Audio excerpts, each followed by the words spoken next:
Good afternoon, everyone, and welcome to our lunchtime webinar, Switching to Renewable Energy, Benefits for Business and Organisations.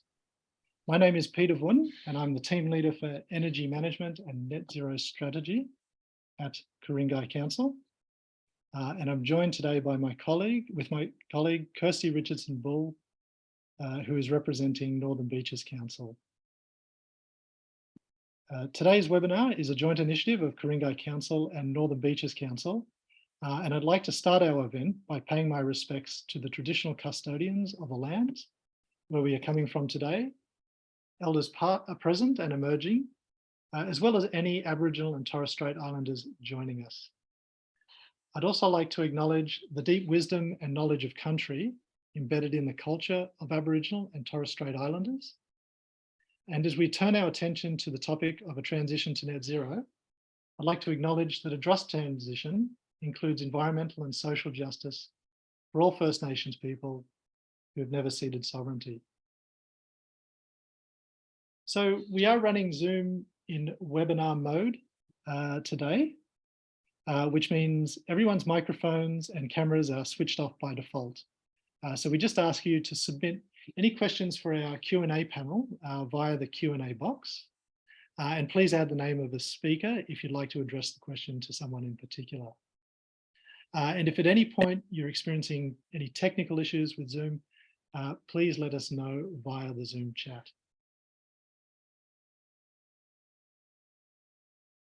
So today we're going to hear from Jackie McKeon from the Business Renewable Centre Australia, and Ben Waters from Precinct about how businesses and organisations are benefiting from renewable energy power purchase agreements, also known as PPAs. We'll be hosting a question and answer session with Jackie and Ben, so this will also be a great chance to air your burning questions. In addition to those presentations, you'll get a brief update from myself on how Ku-ring-gai Council is supporting local businesses in the energy transition.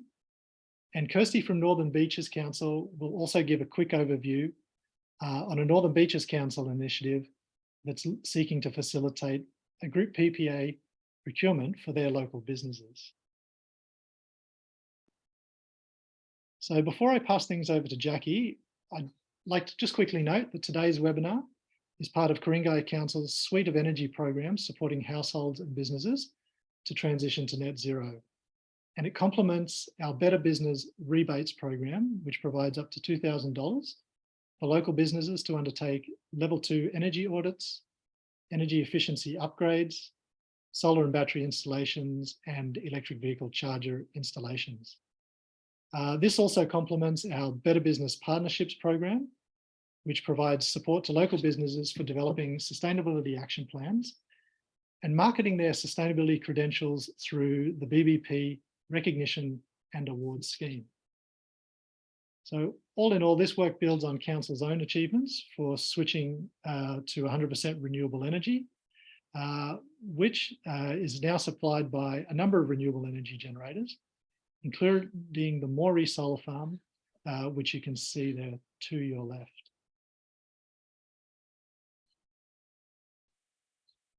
So our first presenter for today is Jackie McKeon, who is the Program Manager of the Business Renewable Centre Australia. Jackie and her team launched the BRCA in 2018, and Jackie has over 15 years of experience in carbon and energy management, renewable energy procurement, decarbonisation strategy, strategic planning, corporate advisory, and stakeholder management. Jackie, thank you. I'll hand it over to you. Fantastic. Hopefully everybody can hear me okay. Just one thumbs up would be excellent. Okay, fantastic. Thank you very much, Peter, for that fantastic introduction and some wonderful initiatives that both councils are implementing now. So thank you to both Northern Beaches and Ku-ring-gai Councils for having me today, and thank you to you for joining us. I'll just, before we get started, add my acknowledgement of the traditional custodians of the lands on which we meet today, Pay my respects to the elders past, present and emerging, which we choose to do through thoughtful and collaborative approaches to our work.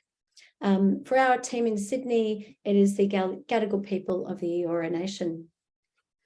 Just very quickly, next slide. Thanks, Peter.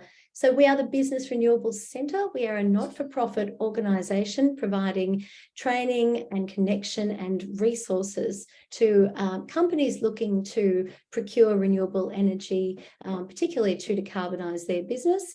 We particularly focus on PPAs. And we have, in addition to the training, we have a series of guides. We provide webinars and information on relevant markets and policy. And we've got a website with a whole bunch of consultant lists as well as those guides. We also run networking events for you to be able to talk to other businesses looking at this initiative. We were established by 3 state governments and the federal government funding several years ago. And as I mentioned, we are independent and a members-based organisation. Next slide. Thanks, Peter. Just a really quick snapshot there of our website in case you want to look us up and see who we are, and our buyer's diagnostic tool, which is a free tool that you can use to enter answers to a few questions, and that tool will recommend to you the options that might be available for you to procure renewable energy, including green power, LGCs, and different types of PPAs.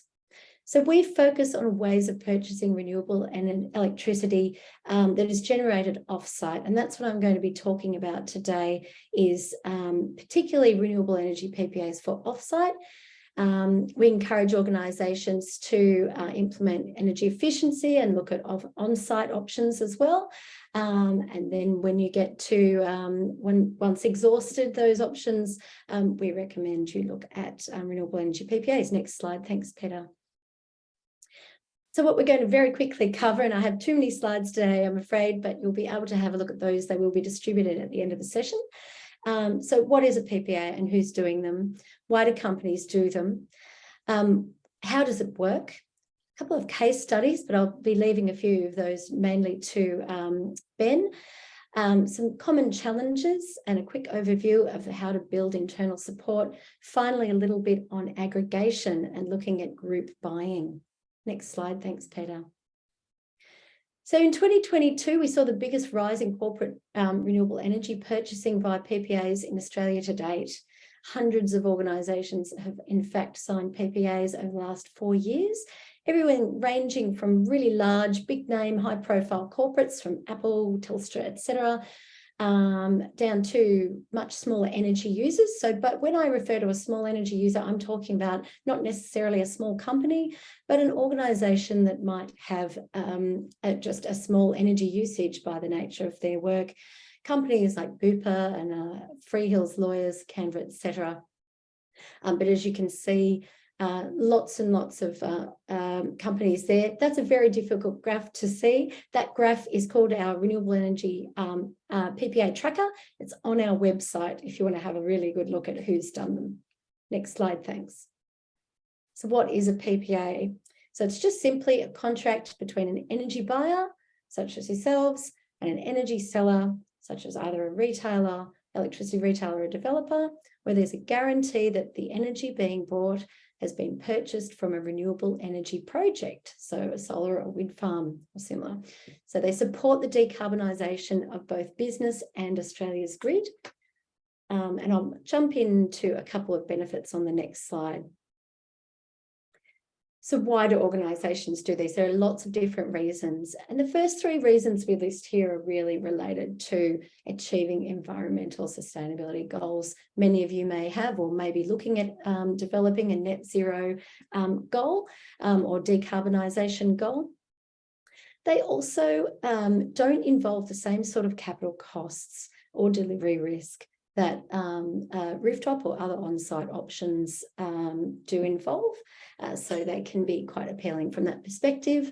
They can help you position your company as a sustainability leader in the sector and therefore strengthening your brand. And they also support new investment in renewables ultimately and local communities. So the three broad groups of reasons there, as I mentioned, that achieving environmental sustainability targets, I'll go into that in a minute, managing energy price fluctuations and how they do this, and then also looking at the social, environmental and reputational benefits that they can deliver. Next slide, thanks, Peter. So renewable energy PPA can very quickly make a material contribution to achieving renewable energy or net zero emissions targets. If you're looking at your electricity or scope 2 emissions, you might be able to reduce some of that with some rooftop, some with some energy efficiency. You might also have a bit more demand that might bolster that again. But a single PPA can, generally speaking, cover off on all of your emissions. Next slide, thanks, Peter. They also offer budget certainty.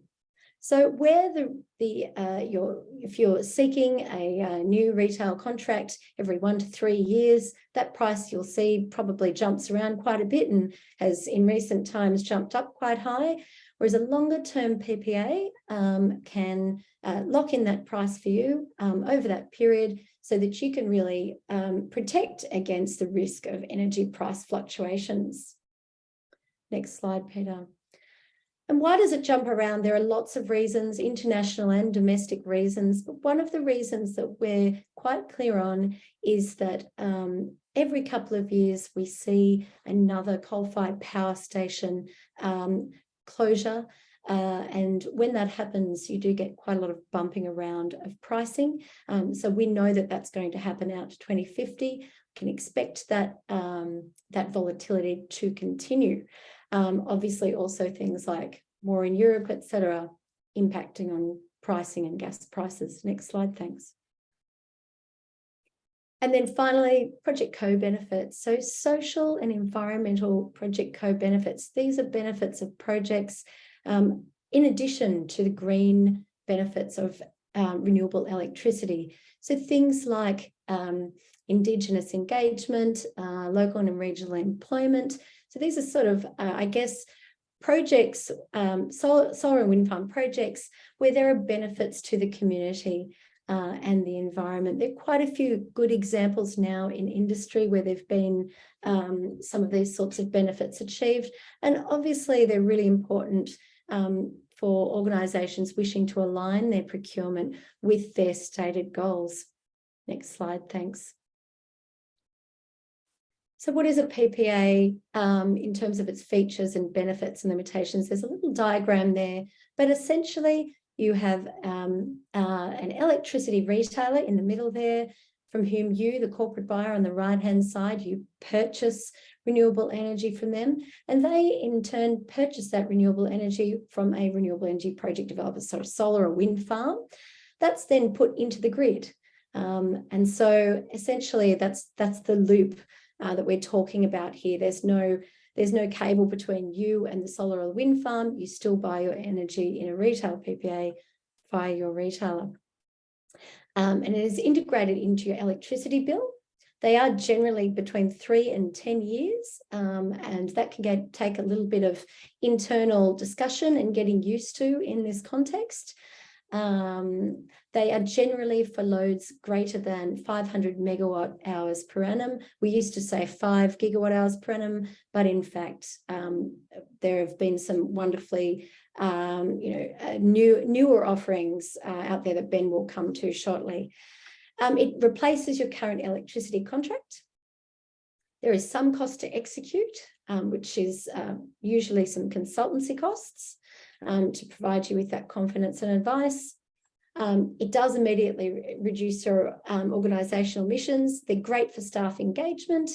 They can also be a little bit more tangible than green power, particularly where they can be actually linked to a specific project or one or more projects.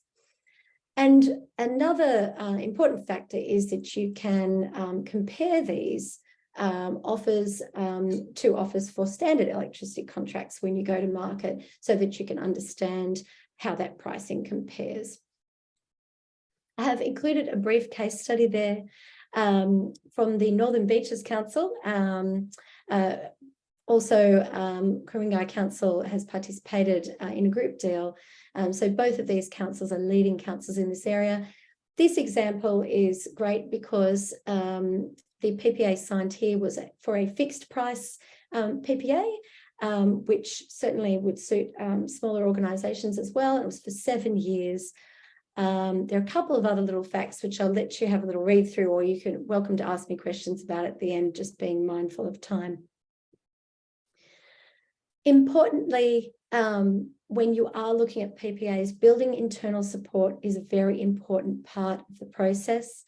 And we have developed some tools around this to help you. We have an internal support guide, sorry, yes, on the next slide, and a CFO pitch deck from which you can utilise slides to communicate how PPAs work and their benefits and how you manage their limitations. But importantly, having an internal deal championing is very important. Understanding who the key stakeholders are in terms of both approvals and consulting internally, and then understanding your company culture and structure and appetite for price risk, because there are a number of different types of PPAs. Very quickly, just to comment on the next slide then on the common challenges, companies tend to find some challenges around the term length being longer than the average contract. There are ways of managing this and all of these challenges. Environmental claims and what you can actually say about PPAs and LGCs. Cost depends on when you go to market, whether or not they end up cheaper, more expensive, or parity with standard electricity agreements. And then project risk. Project risk really isn't really an issue for retail PPAs, as that's really taken on by the retailer. So moving on to the concept now of aggregation. So why do companies aggregate?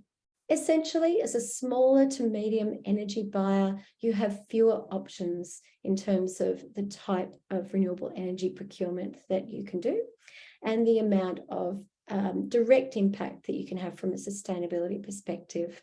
Very large buyers can essentially procure very large projects via PPA, and that really comes down to the size of their balance sheet and their credit rating, and that their contract can be a bankable contract to support the finance of a very large project.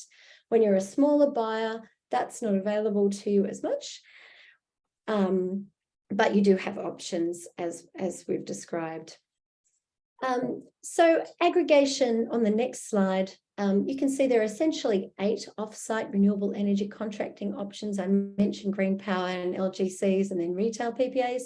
The rest of them are different types of PPAs generally, and by aggregating with others, it significantly increases your renewable energy procurement options and your ability to support new solar and or wind entering the grid, and therefore the concept of additionality. So really providing something additional to the grid.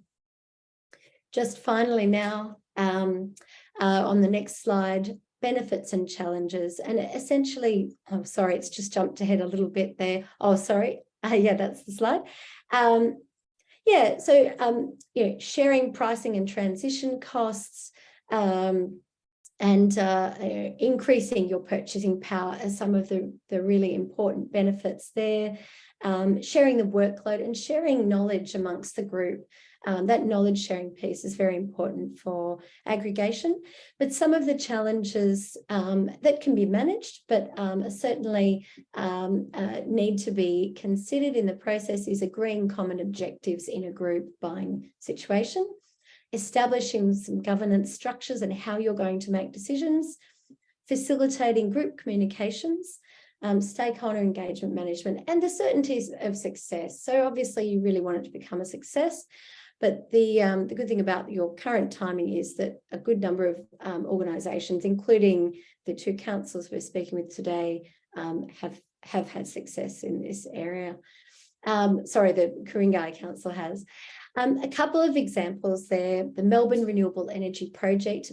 City of Melbourne led these 2 aggregation projects and has had success with those. They've both executed and had a number of both public and private organisations involved in those, just private in the second MREC project. You can see those online, have a good read about how those projects worked. But collectively, they were able to announce the benefits and the amount of greenhouse gas emissions they removed by joining in those projects collectively. Just on the next slide, another really important one is Line. So this is a industry-led Australian Hotels Association and Line Brewery. Again, you can read about this one online, and it's on our website also, where we had a large organisation like Line Breweries be an anchor buyer and enabled the hotels of the AHA to join later on in a 10-year deal to support the Silverleaf Solar Farm. Next slide. Just a heads up, it's 2 minutes left. Fantastic, great. And I apologise for the speed, but yeah, very happy to take questions. Essentially, we define a 5-step process from start to finish for aggregation. There are a number of activities to undertake, and particularly when you're getting started, really looking at that sort of group agreement on how decisions will be made, who's going to be in the group, and what sort of load profile you're going to have, and what type of procurement you really want to make. Do you have particular sustainability goals that you want to reach together, timeframes, etc. And then obviously following on to the subsequent steps. Just coming to this final slide now. So in review, we have some of the key reasons why your organisation might look at buying renewable energy offsite via PPA, and some of the main purchasing options. Ben might go into some of the variants on the retail PPA there for fixed pricing, etc., and other options, and a little bit of market exposure.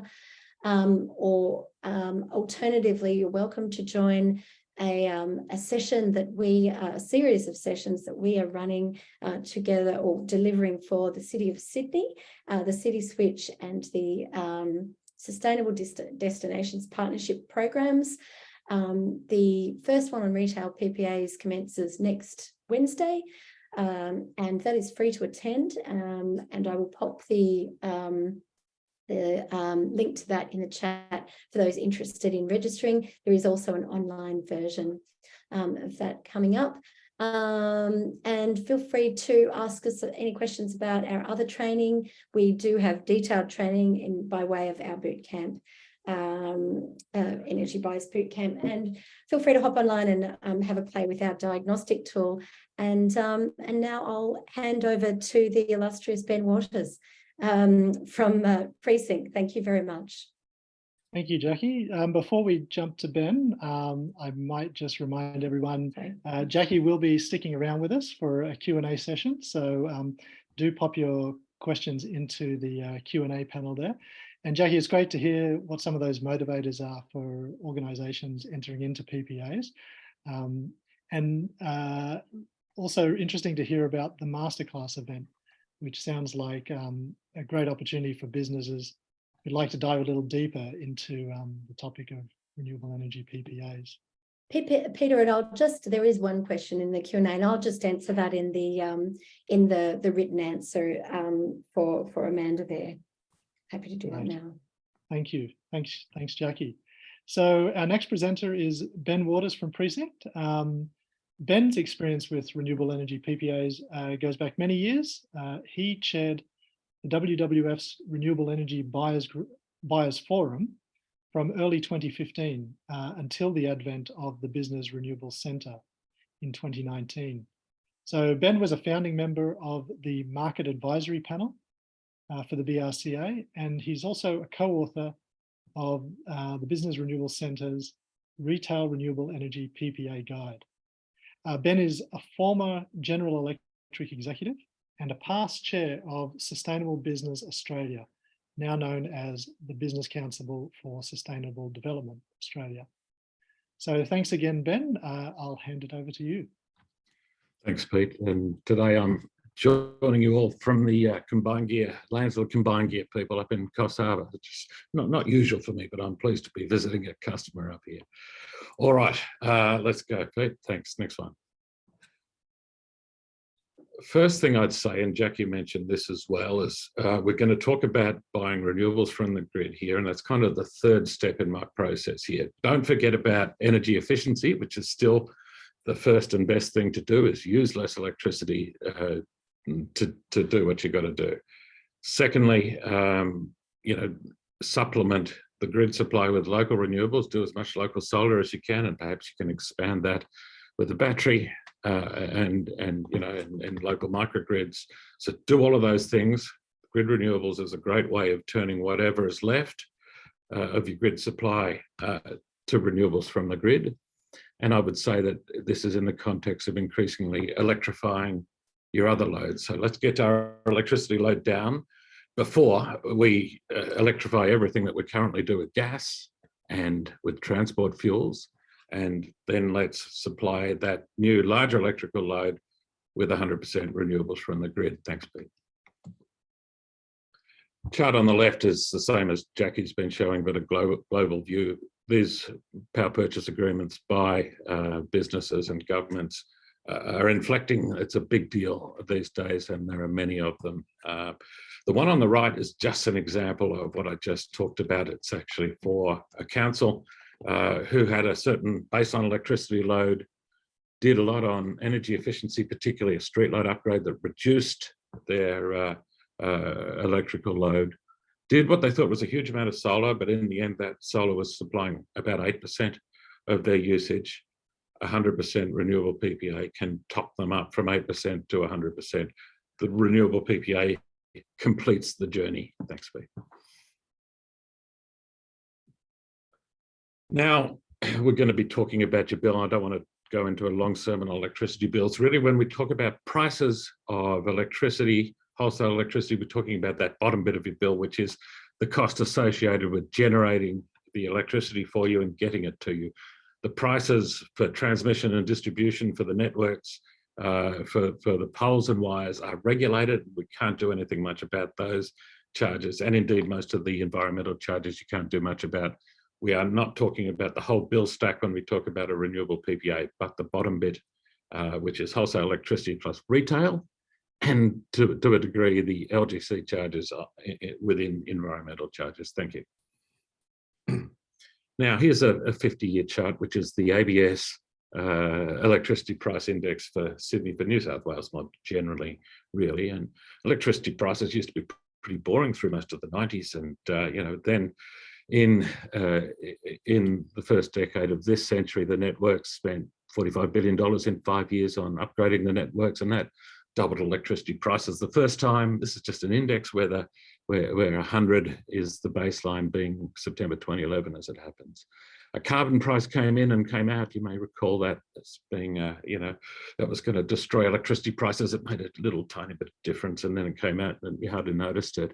What did make a big difference at the end of last decade was the closure of a large coal-fired power station in Victoria, Hazelwood, with very little notice to the market, which removed a large chunk of supply without affecting electricity demand at all. So supply that hadn't been planned for replacement left.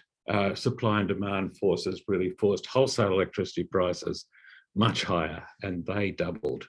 And then over the next few years, there was a process of that capacity being replaced, and more than replaced, by new renewable generation, which is the only thing that's really getting built in the NEM, in the National Electricity Market these days. And that brought down electricity prices.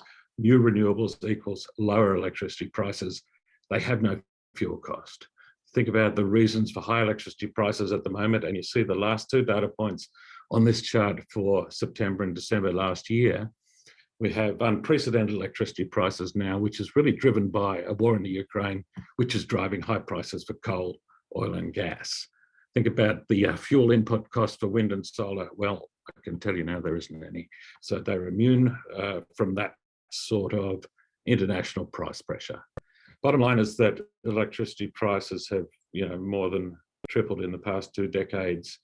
And we've had, some changes in the mix of the grid, but the changes in the mix of the grid that Jackie just showed, that basically every large coal-fired power station is going to shut down by 2050, and actually many of them in the next 10 years.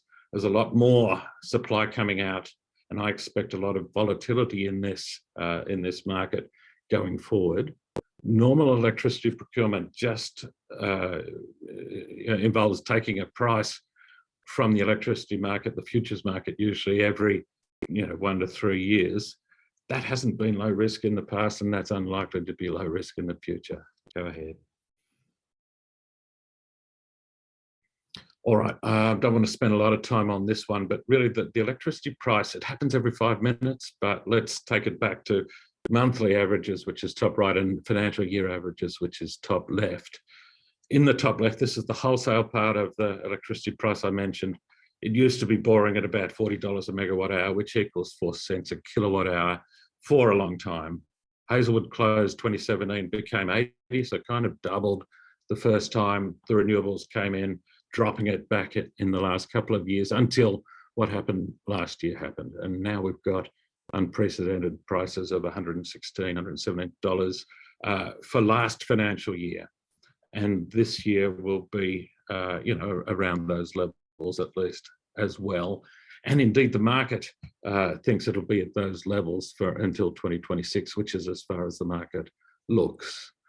The monthly charts on the right show little spikes every now and then that typically happened, on the hottest day of the year. You would see extremely high prices, sometimes in winter as well. But what we saw in 2021 and 2022 was much more extended high prices, mainly in winter, to do with high prices of coal and gas.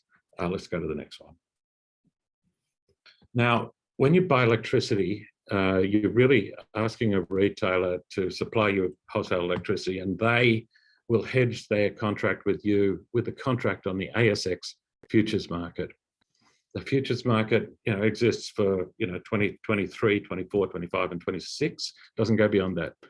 If you were trying to buy electricity, and this chart goes back a few years, but the point is still valid, that even in 2019, when we were buying electricity for 2020, that market was extremely volatile. There's a 37% variation for that commodity that was delivered to you in 2020, depending on the day that you turned up to buy it in 2019.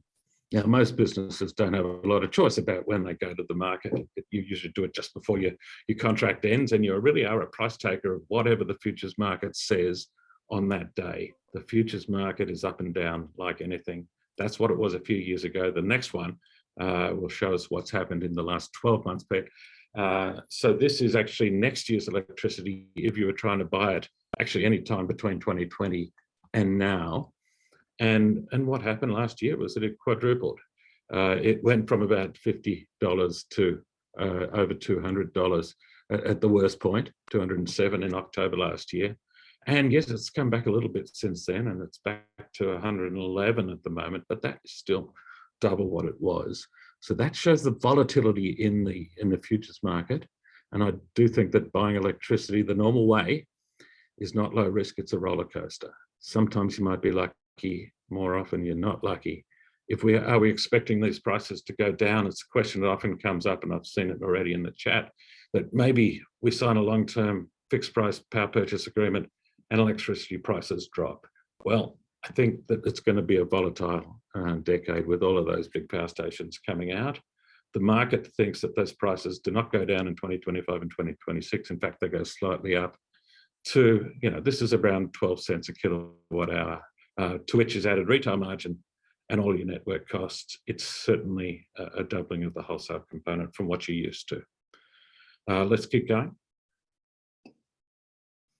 Now, it used to be the case, and you could see that in the old days, electricity prices wholesale were about $40 a megawatt hour when they were largely provided by coal, supplemented by gas. And 10 years ago, renewable prices used to be $200 a megawatt hour.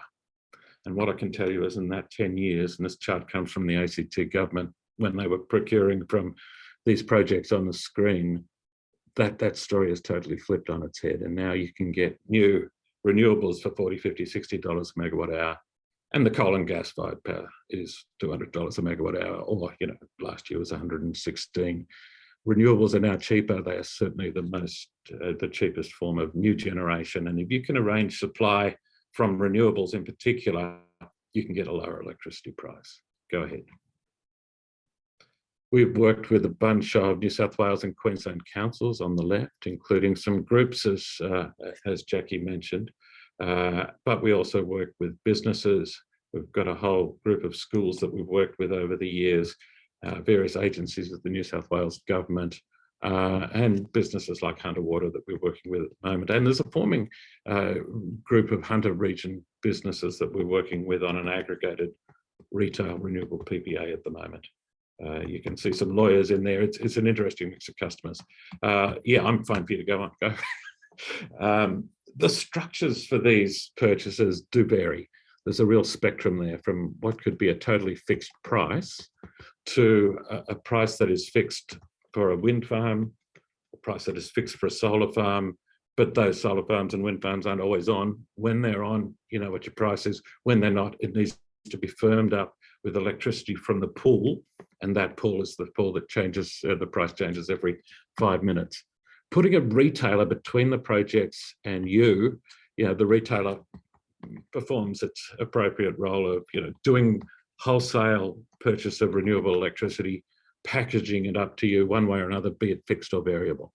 Some of the best PPAs we have are variable. They are well matched with particular wind and solar farms to achieve, you know, maybe an 80% match in real time between low carbon, cheap generation and your electricity use. That does mean, though, that the rest of the time, that extra 20% of the time, you need to buy electricity from the pool. The pool is volatile, but actually it's less volatile than the futures market, I could tell you. The spot price, you know, sounds scary, but actually works quite well. And there certainly are protections you could put in place to cap exposure to very high spot prices under that type of arrangement. Or you can get a fixed price, or there's a spectrum of ways in between. Let's keep going and we'll talk about a real example. We worked with the school, Skeggs Darlinghurst in Sydney in 2020 on a sustainability strategy, and their driver, the reason they started talking about this was sustainability, wanting to reduce their emissions and to get to 100% renewable electricity. During that work, it became apparent that their electricity deal ended, you know, during the year that we were talking about, and we had some recent experience to suggest that they were getting offers from their current provider and others. We thought we could get them cheaper electricity from renewables. That turned out to be the case, but their driver wasn't cost, it was sustainability. But as it happens, it was a savings in electricity, and I'm going to show you some figures for the first 3 or 4 years of that contract to show you how it went. Not only is there savings in the electricity, which I'm about to tell you about, they were able to buy the renewable energy certificates to say that they're 100% renewable, and even the additional price of the certificates made it about the price of what they would have been paying for non-renewable electricity. So this customer had a legacy fixed price contract to 2019. What I'm showing you here is actually their monthly energy spend with the dollars taken off, so you just get a feel of the relativities of things. When they did their contract, their solar farm was not ready yet. It was the Bowman solar farm. You saw a picture of it earlier. They signed up in November 2019. Bowman became available in about June or July 2020. So actually they had a fixed price bridge for that first 8 months or so. And the green line was their spend under the fixed price bridge. And you can see that's extremely similar to what they used to have. Then the brown line does extend, and that was the offer that they were given for a 3-year period starting in 2019, ending in 2022. The green line is the real experience of the retail project linked power purchase agreement with wind and solar in it. You can see that the green line sits nicely under the brown line, with a couple of exceptions, certainly a couple of bad months there. But the bad months aren't nearly as bad as what would have happened to them if they'd gone business as usual. They would have had a 3-year deal expiring October 2022. If you remember when the peak of the electricity price was, it was in October 2022. I've got an offer for a customer in October 22 from a business as usual retailer, and the prices are around 30 cents a kilowatt hour. Had they taken that, their brown line, it shows their spend. What they've been able to do is sail through this period of market disruption with their renewable PPA, and their costs are what they always were. It's an interesting story. The next chart takes the load out of it, so it's actually the price in cents per kilowatt hour. And it's roughly the same story. The old price, the fixed bridging PPA price, about the same as the old price. The PPA consistently cheaper than the fixed market price they were offered back then, let alone the market price they would have ended up on if they'd taken a 3-year deal. So you might feel that your fixed price deal is low risk, but what happens at the end of it? Absolutely anything could happen at the end of it, and did. In retrospect, which contracting approach was riskier? It's a good product, and this customer, is locked in for 2030 with 100% renewable electricity. I've got a long list of other customers, over 40 of them, that are having similar experiences, whether they're on a fixed price PPA or a PPA like this, which is exposed to the spot price. That's about all I wanted to cover, Peter. Great, thank you, Ben. That was a really great presentation with lots of real-world insights on how PPA can really benefit an organisation. So thank you for sharing that. I'm now going to hand it over to Kirsty Richardson-Bull from Northern Beaches Council. She's going to facilitate our Q&A session after giving a brief outline on some of the initiatives that Northern Beaches Council are working on. Thanks, Kirsty. Thanks, Peter. Yeah, and thank you to Jackie and Ben. A great introduction to PPA and some good examples for us as well. Yeah, as Peter said, I just wanted to give you an update on what we're doing here at Northern Beaches Council. We're launching on a project to facilitate a group PPA for our local businesses and organisations, and we're in the final stages of negotiating to find a suitable company to act as our facilitator to run the group PPA for us. And we anticipate that local businesses will generate substantial savings through participation in a renewable electricity group PPA. We ourselves at Northern Beaches Council estimate that our own PPA will achieve 1.9 million over 7 years within our PPA agreement, and we're hoping that our local businesses will have a similar savings by participating. Next slide, please, Peter. So what's in it for you? Jackie, I think, has already covered a lot of this already, but yeah, basically by being part of a group, smaller businesses can participate in a PPA, allowing you to access pricing and perks that were previously only available to big individual businesses. By having a facilitator, they'll act in your best interest and ensure that they get the best deal in the current market for your business and your business energy needs. A PPA with us in our project means that you'll be getting a 100% renewable electricity PPA, making it an excellent investment.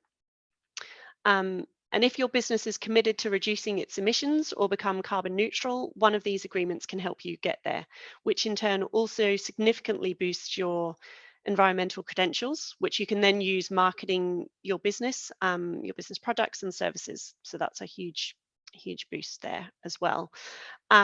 So what can you do to get involved with us? We're taking registrations now, so you can scan the QR code on the screen or go onto our website at a later date and register your interest with us. You just need to provide some basic information, and once we have a facilitator on board, we'll then have a lot more detailed chats with you and get a better understanding about your energy needs.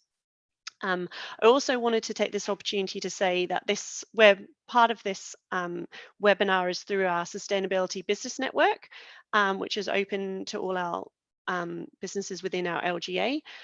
We also have a whole series of online tools that will help you reduce your energy and be more energy efficient. So both Jackie and Ben mentioned, look at internally first, look at reducing your footprint, reducing your energy that you're using before going on to any of these projects. So we've got a lot of how-to guides, self-assessment checklists, a lot of templates that you can use to help you assess your own use internally. So do have a look at our website there. And if you're a local business in the Northern Beaches, please register to become part of our business network as well. It's a great opportunity to share and learn from experiences from other businesses in the area. So that's it from me, really. Over to our wonderful speakers to answer some questions. Yeah, we've got 15 minutes left. And thank you, Jackie, for already answering Amanda's initial question. But I think we do have a bit of time. So if I'll allow you to go through that question. Amanda from BBP has asked, if businesses are unfamiliar with locking in prices long term, is there a concern that you might be locked into a rate that's too high for a very long time and that the cost of electricity might actually fall a lot more than anticipated? Do PPAs permit mid-contract renegotiations? Very good question. So I'll pass over to Jackie to answer that one for us. Hi there. Yes, I've just popped a little answer into the chat there. That essentially we do receive this question quite a lot. And yes, it can seem scary. There's sort of 3-year, 5-year, 7-year and 10-year terms are kind of common PPA terms. I guess the answer is that we have seen, as Ben really outlined, we've seen a lot of price volatility. We're expecting volatility to continue. So by contracting just short term or year on year, you're actually already exposed to price risk as you are now.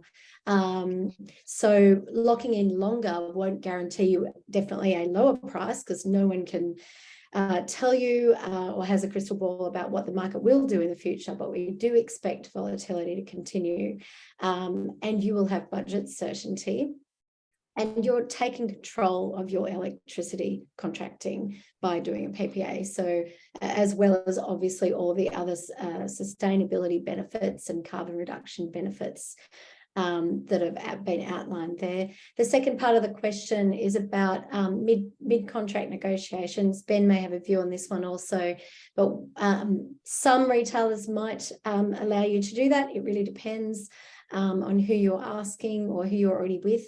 And we recommend going to market sort of at least 6 months prior to the end of your contract to ensure that you've got sufficient time to build that internal understanding and the approvals required. Ben, anything to add there? Or it does come up a lot. It's a kind of buyer's regret question. I guess a couple of things I presented were I'm not expecting a lot of really low prices in the next 5 to 10 years. Secondly, our experience since 2019 is that the renewable PPAs that we track are outperforming the electricity market every year when it's cheap, and definitely when it's expensive. That's kind of it, I guess. Okay, great, thank you. We've got another question here. Are PPAs usually locked into the premises? What happens if a business moves? Can they transport the PPA, or would they more likely renegotiate at a new location with a new NMI? So every retail electricity agreement has a group of meters to which it applies. And yes, you can add and remove meters, with the retailer's permission, but there's no surprise in that. Usually there'll be some flexibility about how much electricity you actually use, and they don't really care so much where it is, but how much it is and when it is. And you can add and subtract meters, and that happens every day. The question is, do you think, if you've got a long-term view that your business is going to be around, using some electricity somewhere in New South Wales? If it's interstate, that would be tricky. But within New South Wales, I don't see that as a problem. We add and subtract meters all the time. Also, I guess I would probably add to that load flexibility is usually standard around 20%. On a contract, so you can really generally move within that, and obviously you may be able to renegotiate if it goes outside of that. Yeah. Great, thank you. We've got another question from Cameron. How do the group PPAs address issues with purchasers in the group not taking power? Also, how do the agreements deal with issues of lots of purchasers who are from the same geographic area, so potentially all ceasing to use power if affected by a flood or other event? It seems that it can affect both the power producers, retailers, and the rest of the purchasers in the group if there is some condition on an amount of purchase. Okay, I'll have a go at that one too, and I'll base my answer on some experience working with groups of councils, and particularly a group of 16 councils that stretch from Orange and Bathurst down to the Victorian border. To answer a separate question about geographical spread, no particular problem as long as it's within the same state. Now, it's actually an advantage to have a group and use the group's load. If you can negotiate it correctly, you can have the load flexibility applied to the whole group's load, not any one participant's load. So the smaller users within the group can pretty much do anything, and it won't change the needle much for the big group. If the big group, is caused to go within beyond 20% from its forecast consumption because of the actions of one user, that user should pay, and that usually would be written into a contract. The thing about all ceasing to use power if they're affected by flood, that's a tricky one. I haven't come across that. I look, some sort of diversity and spread in your group is probably an advantage. I was looking forward to your answer on that one, Ben, because I hadn't had that one either. But that's right. I think force majeure is a contract term that can be used, and it anticipates major environmental sort of catastrophe type events like that. So really just all of those sorts of things would generally be addressed in your contract. Yeah. Thank you. We've got another question here about does opening up the council's PPA to a local businesses make setting up a PPA more or less difficult? I'm presuming greater consumption would lead to a better price, but working out the load must be extra complicated. That's one for you, Kirsten. Yeah, it is one for us. So I just want to clarify that council, Northern Beaches Council, have got our own PPA that we've signed, and that's done and dusted. This is a completely separate project. We're now opening up to create a group PPA specifically just for our local businesses. It's not about tagging on to our PPA. It will be working with our facilitator to address the energy needs of the buyers group and creating a buyers group PPA. So hopefully that answers your question. Mm-hmm. Next question here that is from Alexandra. Are there any restrictions on the scope of businesses who are involved in the PPA, i.e. geographical location, small, medium, large enterprises? There will be a minimum size limit, which is that you need to be a large customer in the state in which you operate. And in New South Wales, to be a large customer, you need to use 100 megawatt hours a year of electricity or more. If you don't, there are additional protections available to you under consumer law, and a long-term contract is probably not for you. You'd be able to opt out essentially of a long-term contract if you signed one. So that's a non-starter for the retailer or the project developer. So we need to be talking about large customers, but that's quite a small threshold. Most of you would use more than 100 megawatt hours a year. Yeah, thank you. I think that's going to be a common question that we get asked throughout our project as well. So thanks for that, Ben. We've got a question from Sally here. What happens if a school is renovating and putting in solar panels on new buildings? Example, on a new pool and wellbeing centre. Does this change an existing PPA? If there isn't a PPA in place yet, would the PPA be better to start after the renovations, or is it possible to negotiate a PPA midway through a renovation? You can do it at any. You can do it. Sorry, no, you go. All right, you can do it. We're going to have the same answer. Do it at any time, and if it happens when you've done a PPA and you didn't forecast that you're going to do a new pool and wellbeing centre, then the 20% or whatever the load tolerance would apply. If you're using, in this case, probably, well, I don't know, less from solar and more from pool, and often they balance each other out.